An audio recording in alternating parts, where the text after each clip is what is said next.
gonna keep following all the you know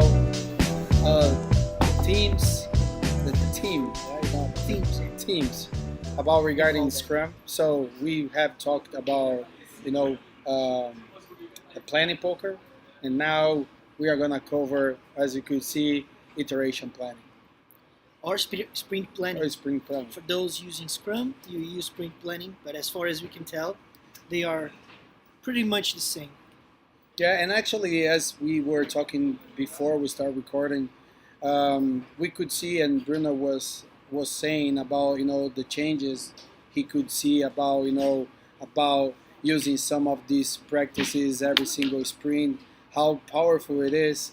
So I'm not sure, Bruno, if it is the time you could share uh, what you could see about running these sprint planning, because actually it is quite a while that I'm not using, because as a agile champion I've been running over teaching teams and Right. uh, learning, not learning, but showing them how to use some of the practices, and now you're using more on daily basis. So Right. if you could Sure. share a little bit Yeah, what you so, could see. like I mentioned to you before, once again something happened this week, which is perfect for our subject of the day. So sprint planning. This week we had like a very positive result out of our sprint planning meeting. And again, I work in operations, not product development. So our iteration planning, our sprint planning, is focused on what we call internally kaizens, but it's pretty much improvement or continuous improvement projects of many sizes. So things that come out of stand-ups or retrospectives, we work every iteration to pretty much improve the process or the atmosphere and so on and so on. In the beginning of November, because in our squad we are rotating the sprint, the iteration management position or Scrum Master position. As we could talk, we have talked with Luis next episode. Exactly what we discussed before. And I started in this particular role in the beginning of November, and we started doing more. We started to focus more on sprint planning, and we did 3. And the first ones were not easy for everyone to see the benefits, and that's when it's that this is like a lesson learned, which is like something that most teams should hold on to, is be patient. Eventually, especially if you're a Scrum Master, be patient. Eventually, you're gonna have real life examples of why these things are good for your squad and how they work. What's the benefit behind it? It's not only about preaching and teaching, but also at the time when good things happen, praising and celebrating those, so that these good moments stick to their memories and becomes more of our reality. So the story goes like this.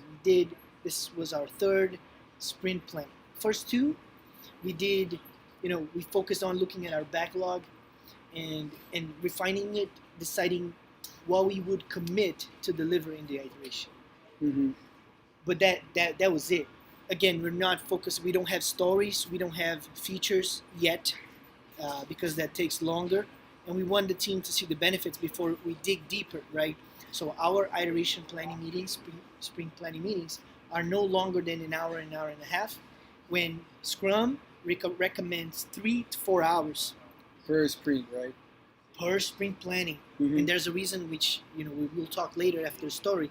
But in our case, that's what we were doing. Backlog analysis and refinement to focus on what can we commit, but not focusing on working on what we discussing what we were working on. Now, this week we have in our Kanban, like our squad, because it's operations, we have 2 Kanbans. We have a for Kaizen, our funnel Kanban, which has our process backlog, which refreshes every hour.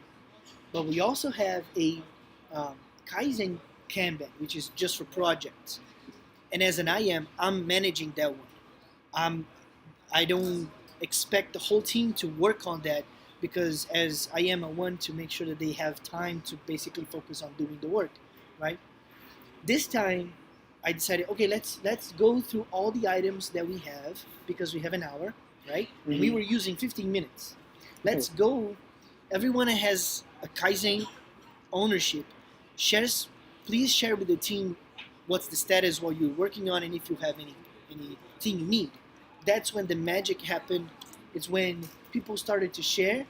Eventually, they they had some requirements or dependencies between other team members, and immediately people would come up and say, "Oh, I am sorry, I forgot. Let me please put it on our calendars. Let's make that work." In the same day, the calendar started to fill up again with cross training activities, follow ups, escalations, things that are required to make these projects progress. There's someone that owes us a response. We need an escalation.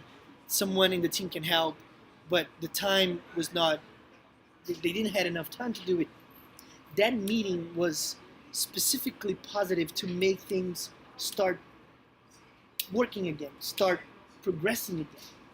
You know what I mean? But I do have a question. But like regarding this, meetings or any other activities that were not maybe planned, do you think that could be based on knowledge? Because you said that you guys are running on the third iteration, and right, and I understand that for the planning for the first one were harder because you could now maybe do better estimates or what you could do on that sprint because it was a brand new situation.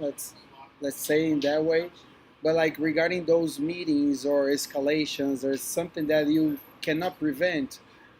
Do you think that now after moving on these sprints, do you think that for the next one it is something that you can plan, that based on the daily basis, that some escalation might happen, and you should maybe include that into the sprint planning based on the knowledge of the team, that you might have some escalations, some priorities that might come. For sure.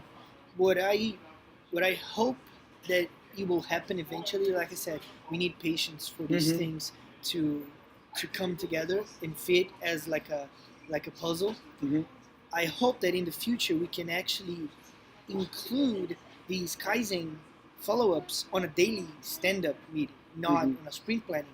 But because we have to manage two backlogs and our priority, whether we like it or not, our priority is our customer. We need to focus on contracts. So that comes first. If we have a lot of work, we're going to focus on that. And we don't want to overwhelm the team right now. That's why we have But the funnel, right? that's why at that time I was really honestly happy. And I made, clear, I make sure that everyone noticed that that was very, very, very important. I see. And I was thinking, meanwhile you were saying, yeah, something happens. Calendar. Calendar. I'm sorry. But not a problem, man. But I'm still wondering, and you mentioned about people having patience, and I think that people might be able to do two separate things on the same sprint. Like as you said, you have like a Kanban for processes as you do on your daily basis that might change every hour.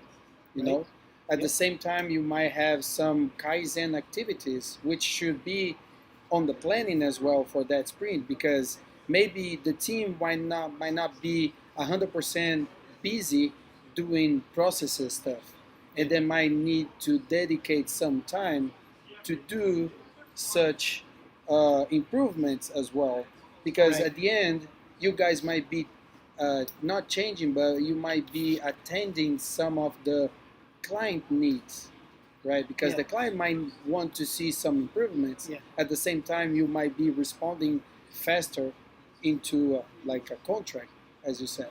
Yeah. So I think that the team might, when they are doing the sprint planning, with the the Scrum Master or the iteration manager to understand and make sure that the team might not overwhelm it based on trying to do a lot of things that Right. might not be able to do it, and maybe into prioritization, maybe contract might be coming first, and they will need to understand that sometimes they will not be able to do such improvements on the same screen based Right. on the the incoming work. Yeah, it is definitely possible, but in order for us to get there, Mm-hmm. we need to shift the mentality. So that's something that I've learned not long ago, and I'm still learning this, is to be patient and to believe and trust that the team will get there. Because once we get the hang of it, we understand agile, the purposes and all that, the structure, Mm-hmm. the do's and don'ts. We want everyone to do it, and we want it to work. But everyone has a timing, and when you give that time to your team, you will get there, just slowly. I think that Eventually, we can do both. I think that I know that we could cover not only operations but also for project, not only for project but DevOps. But we are talking about operations because we do see a lot of people with problems to how to Yeah, implement these yeah, activities or scenarios or rituals. yeah, You know because they are working on operations, which things might change every hour, right? yeah, And I think that not only the product owner but the Scrum team, they need to understand that terms as first in first out might sometimes might happen, because they need to understand what they can deliver into that sprint, right? Not to yeah. cause over melt. I always have problem Overburning to overburn it. I have always problem to say that word, but it. actually, I think that people need to understand that depends on the size of the sprint. Like if you have like a sprint for Yeah, a month, maybe a sprint planning might take 8 hours for a month yeah. sprint. It's a If lot you of have it's a lot of work to plan. Yeah, so maybe you need to break in different scenarios where you're Yeah, gonna go around and try to understand what the yeah, team can do. The exit criteria, based on the what the product owner might need, value, what the customer might waiting. It's pretty tough work, yeah, during the sprint planning. yeah. When you said, just to finish up, I think operations and focus on DevOps, but at least for the structure, so we can cover that. If I would say, from my perspective and experience so far, I would recommend, if you're in operations, start doing implementing the Scrum structure from a Kaizen perspective. Yes, sir. And Yes, once you sir. learn and you get the hang of it, then you start to add your processes. It will be easier because it will make more sense. You have the static backlog, you can assign a product owner, you can assign different roles in operations are harder. Yeah, pretty much because not only for project but for DevOps, for an example, like operations is pretty hard because as we mentioned, like set ones and priority might change every hour. Yeah, But when for projects or maybe for DevOps, they can plan and nothing will change at that time because it was previously aligned. So if something like a new story or something comes up, it will go straight to the yeah, backlog yeah. and won't be touched until the end of the sprint. Correct. So that's the challenge. Yeah, that's a great challenge. You might say to the product owner, "Nah, we Yeah, won't work on that. It goes straight to the yeah. backlog. So wait for the next iteration so we can discuss and see what we can do." In operations, that's gonna cause a lot of headaches. So then cover, going to the DevOps or Yes. just for development.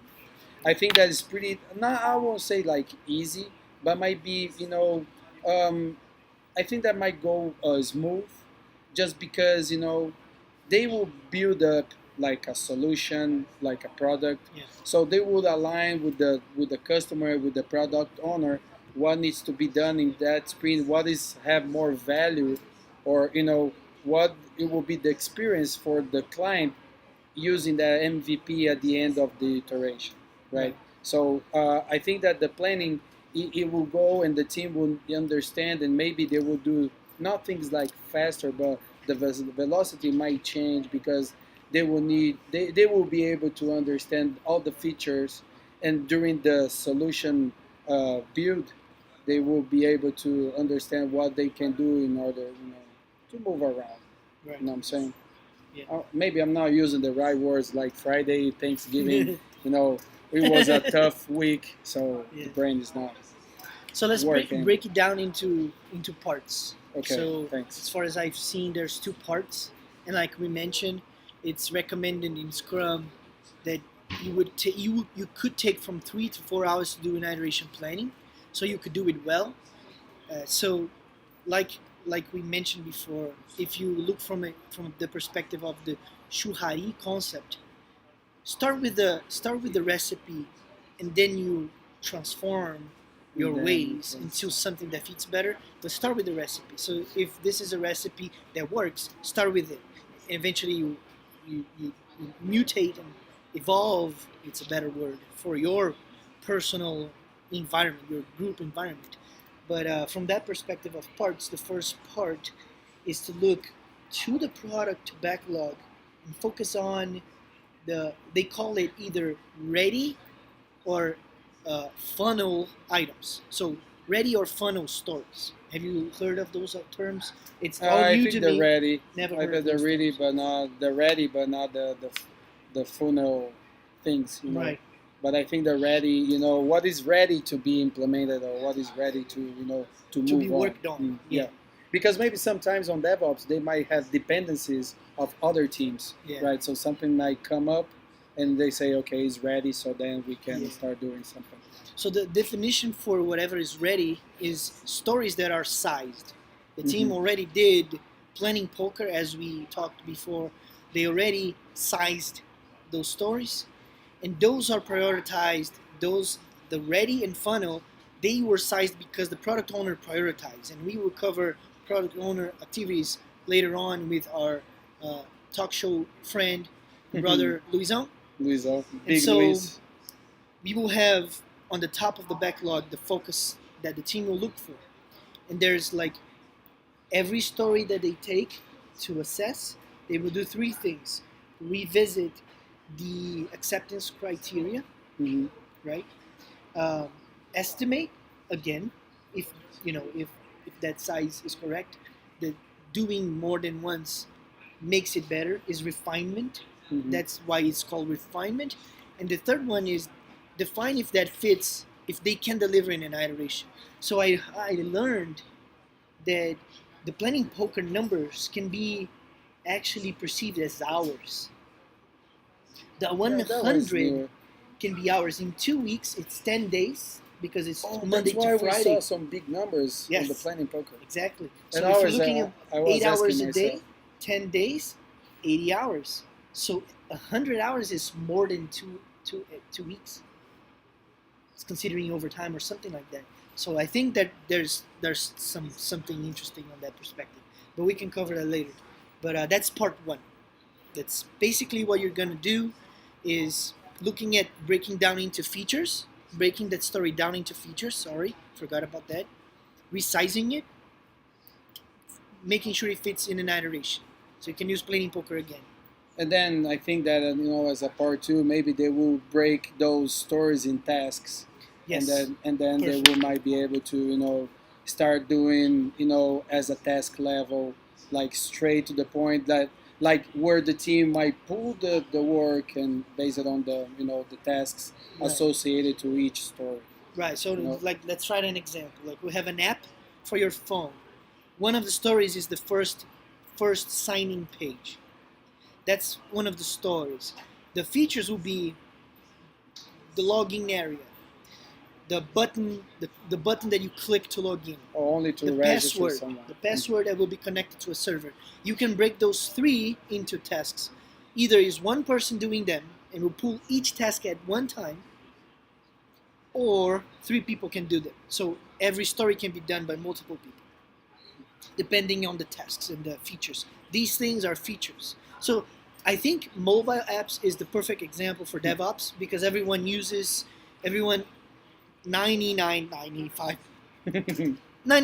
of our viewers, right? Uh-huh. Right? People from YouTube, and mobile apps. So I think that's a good example. Yeah, I think that it comes something that you mentioned at the beginning about the culture and the behavior change. That if you have like multiple people doing in multiple tasks, you know, um, more they work together, more close they will get, and things Yeah, might start going fluently. relationships get Starts. built, people gets to trust each other, and things velocity improves, happiness improves, all that good stuff. I think that the main challenge that you guys might going to see from when you start try to use Scrum, it will be how to estimate, how plan might happen. You might face issues. So I think that the word that Bruno said is patience. Yeah, I mean, I think is the key word for this episode, which is you might fail, you might estimate something that you might not be able to achieve, but it That's is fine.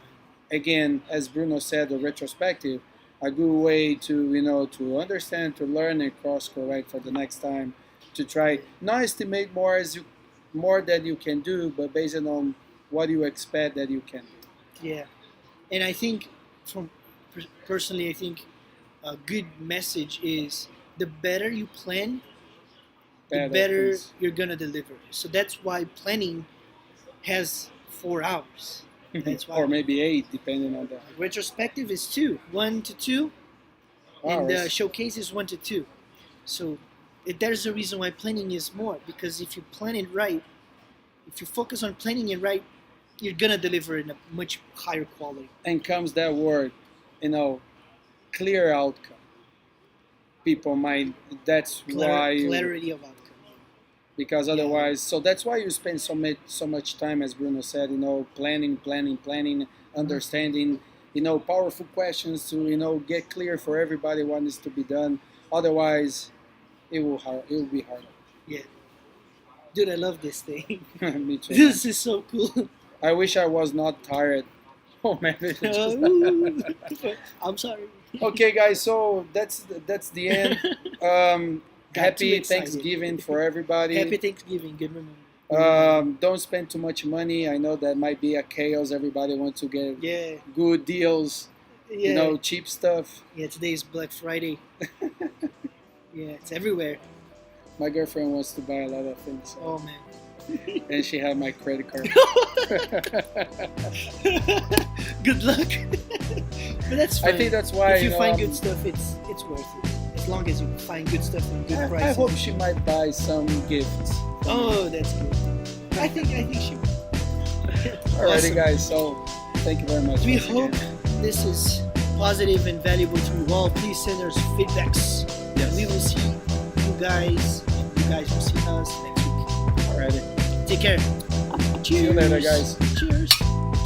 Later. My God, it's cold. Very.